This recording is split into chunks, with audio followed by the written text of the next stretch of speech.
Hey guys, Operation RV back here again with another video. Today we are demonstrating how to install a RV air conditioner on top of your RV. So first, just want to introduce my brother-in-law here. What's up, guys? Alright, so we definitely need some manpower or muscle.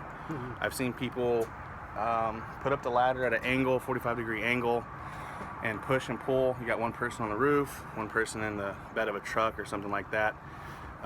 Doing the opposite end. Well, we're actually going to just try to use our man strength and get it up there. Just as simple of lift and pull. So I'll go ahead and bring it on in and show you what we got here. What I'll be installing today is a Coleman Mach 3 air conditioner. It's a 13,500 BTU unit. I put this one in just the last year up top, and that's the one I'm going to be replacing here momentarily. And in my prior video, when I was showing you guys of how to clean the evaporator coils, evidently the evaporator coils was not the issue.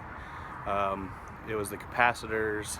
The compressor is actually out, so there was no freon, there was no cold air coming out at all. So I attempted to save, several $100s, and actually I picked this one up at a local shop online, RJ, I believe it was RJ Distributors, for $425, which is half the price you typically see out there. So let's go ahead and get on in. We'll do a quick demonstration, and I'll be back here after a while to do a follow-up on the install.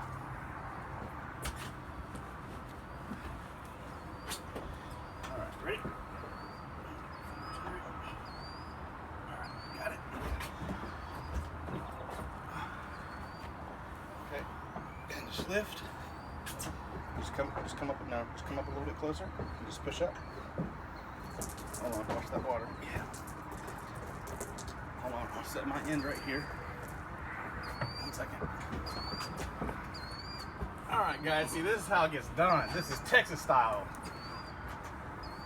And I put this cardboard here just so it don't rip the vinyl roof. That's it. High five, bam. What's up? All right, guys, we'll be back.